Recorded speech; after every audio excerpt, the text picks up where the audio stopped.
Shoftim is obviously filled with many, many different laws, as most of the rest of Devarim will feature. But there's a very, very strange law that was at the very end of the Torah reading. In fact, Cantor read the Maftir, the tail end of this law. So let's look at it for a moment. This is what we're told. If a murder victim is found in the countryside, in other words, between two towns or villages or cities, and no one knows who is responsible for the death, the elders of the nearest community are brought to the spot where the body was found. They lay their hand on the head of a red heifer, which has never worked or been pulled by a yoke. Okay, so a very pure animal. The heifer is sacrificed in a wadi nearby, one that has never been tilled or sowed. So everything is brand new. The elders of the town wash their hands over the heifer, and they make this declaration: our hands did not shed this blood, nor did our eyes see it done. Now the question is, who would possibly think that the elders and the leaders of the town were responsible for the murder? They obviously weren't responsible for the murder. So what are they doing? What are they trying to cleanse themselves of? What innocence are they declaring? They're not declaring we didn't kill him. We know you didn't kill him. So what are you declaring? What are you trying to purify your souls of? So the rabbis, of course, jump into it with many different explanations. The classic rabbinic midrash explains the elder's words in this way: he did not come to us hungry, and we failed to feed him. He did not come to us friendless, and we failed to befriend him. In other words, while he was in our city, we did the right thing. We took care of him. We didn't push him out of the city. We didn't force him to go on this journey. Rashi has a different explanation. He says the elders declare that they did not allow him to travel without food, or if the route was dangerous, without an escort. Okay, so we did what was necessary. We didn't know this was a dangerous route. If we did, we would have sent him with an escort. It reminds me, when I was a senior in rabbinical school, I was asked to fill in for a number of months in a synagogue in New Haven, Connecticut, because I had a car and I could get there, so therefore I qualified. Things are sometimes very basic. The synagogue, as many in the Northeast and many parts of the country, was no longer located in a safe neighborhood. In fact, nobody lived there. Everybody drove to the synagogue. But I walked. The synagogue sent me with an armed escort, which is, by the way, after a few months where I decided this is probably not the greatest idea anyway. So, and then it was 0 degrees, so that put an end to that. But I thought of this verse. They sent me to shul and back with an armed escort. So what Rashi is saying is the elders must take some responsibility for people who pass through their community. As leaders, the well-being of everybody in the community falls on them. In other words, the leaders of the community need to affirm that there was no neglect of the murder victim while he was in their city. They provided him what was necessary. They didn't leave him unprotected or vulnerable. The rabbis interpret the Torah as meaning that the leaders of the community are required to be proactive in providing a secure environment for citizens and strangers. Now, there's a wonderful story. I once told it a while back in a different context, but it applies very well here, and it has to do with a very famous mayor of New York, Fiorello LaGuardia, who was considered great enough to have an airport named after him. There's even an exit in Tel Aviv to LaGuardia Street, so quite a famous guy. And this story illustrates the kind of man he was, why he was so admired. On a cold winter evening, it was 1935, LaGuardia went to the poorest neighborhood in the Bronx to sit in the courtroom as a municipal judge. That was his position at the time before he became mayor. He was a judge. A woman was brought before him, for she had stolen a loaf of bread to feed her family. LaGuardia asked her why she stole the bread. She replied that her daughter's husband had deserted her. Her daughter was sick. The children were hungry. The owner of the bakery replied, "I'm constantly being robbed. I can't tolerate this theft anymore. It will bankrupt me." So he asked LaGuardia to set an example and punish the woman. So LaGuardia looked at the woman and he ruled as follows: "You must pay a $10 fine for stealing the bread." Now that was 1935. $10 was very serious money.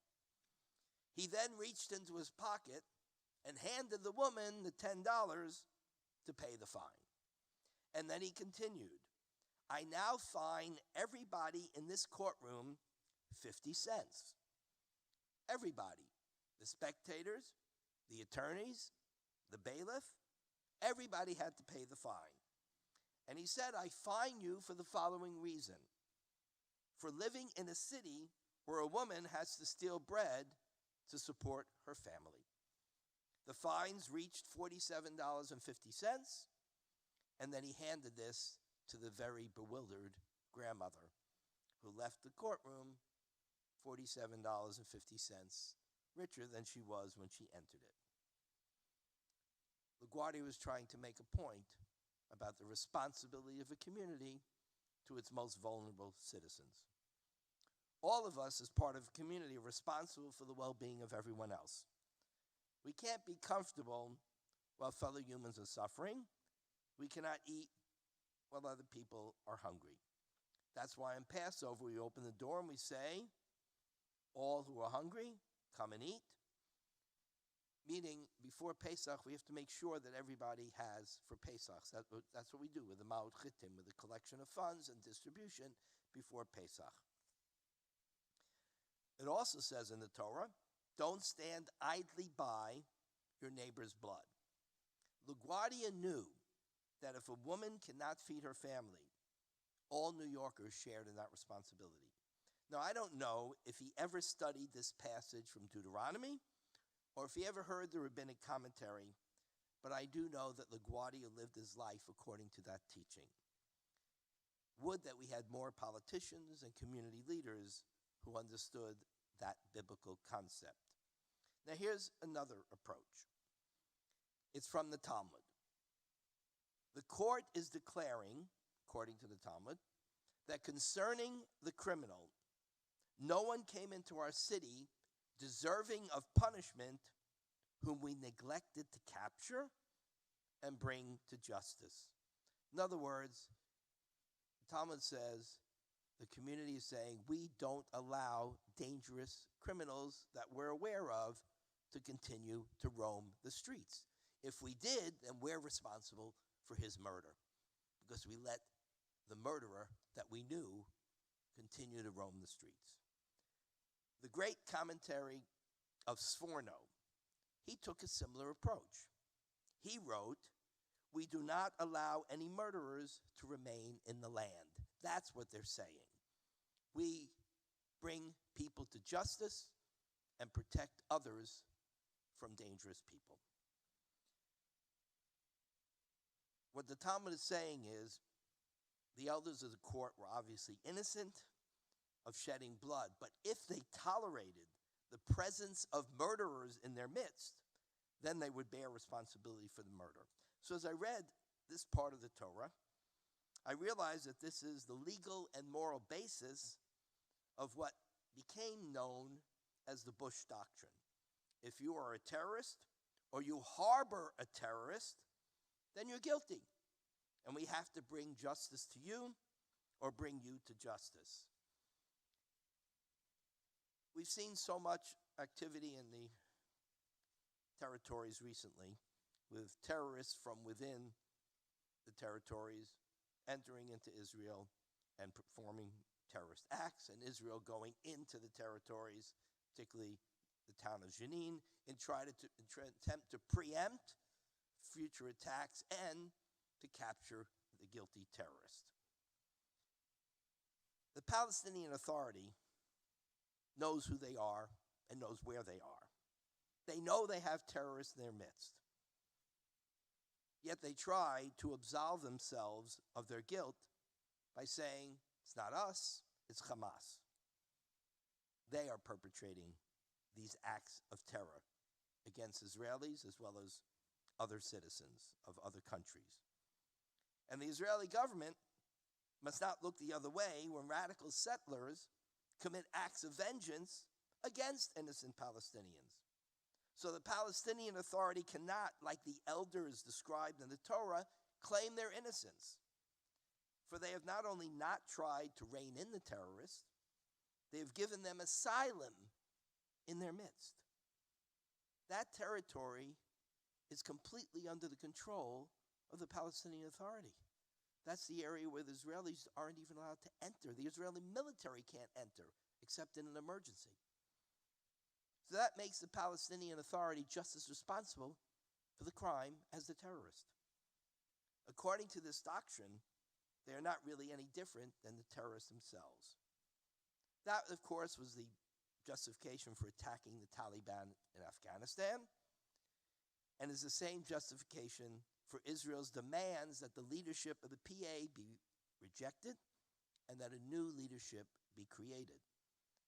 Israel has let Lebanon know that if they allow Hezbollah to attack from Lebanese territory, then the country of Lebanon will be held responsible.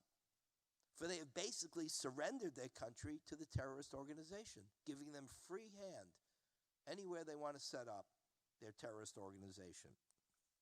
We have problems here in America that our Torah reading also sheds light upon. We've been watching recently flash mob lootings. It's a new word. Flash mob lootings take place in some of our major cities. Innocent civilians, including children, have been killed while just walking in the parks and streets in some of our cities because of violence. That one Washington, D.C. councilman said, you know what? I live in a war zone.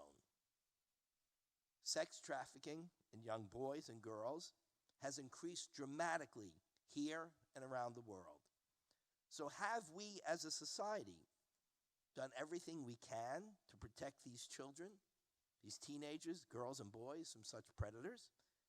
Can we do like the elders in the Torah said? Can we take an oath as a society that we're not responsible for these terrible crimes? That no one came into our communities deserving of punishment, and we neglected to capture or bring them to justice, or we left them simply to roam the streets? Can we really say that? I don't think we can say it with great confidence.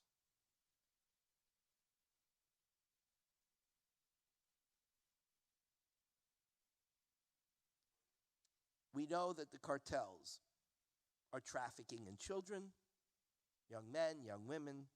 We know they're flooding this country with deadly fentanyl. We know where they are. We know who they are. Yet what are we doing to really stop it? How is that possible? We can stop them. We can deter them, but we don't. So we bear some of the guilt for the suffering and deaths of so many of these young people. One more lesson from today's Torah reading for our current situation. It comes from Professor Nechama Leibovitz, whose works are deeply admired in the Jewish world. She brought the medieval commentators to life. She brought them into the modern world. She writes, the Torah desired that the loss of a single human being who was unique and irreplaceable be taken to heart by his or her fellows, should shock their complacency and summon them to severe self-scrutiny. So what is Professor Leibovitz saying? This anonymous person found in between two towns, murdered, maybe they don't even know his or her name, says that should shock us out of our complacency. the death of an anonymous person. Obviously, we're very good at remembering the tragic deaths of famous people. JFK, we know the day he was assassinated. Princess Di, who was so beloved and popular. Dr. Martin Luther King, Robert Kennedy. The victims who are not known, the regular people, fellow citizens, they must not remain unknown. They should evoke in us, whether we know who they are or not, the question, is there anything we could have done to minimize the suffering and the death of the innocents? Because if we see those deaths or trafficked children as anonymous victims, then we won't take the action necessary to provide the best possible protection. And then we will, as a society, be unable to go and say that we are innocent, completely innocent of these crimes. We often talk about the biblical basis of this country. It's what makes us so different from so many other countries, even democracies like those in Europe. Today's Torah portion is true. It's correct. It's important to act on those truths if we plan on winning the war against terrorism and violence which plagues so many of our communities and our world. The words are tzedek, tzedek, justice, justice you shall pursue. In other words, you have to seek it out. You have to pursue it. You have to go after it. It doesn't come to you. Are we really doing that? In so many ways, it doesn't seem that way. It takes enormous courage and determination to really pursue justice. And we are in need of leadership that has such determination and courage if we are to protect our most innocent members of our society. Shabbat Shalom.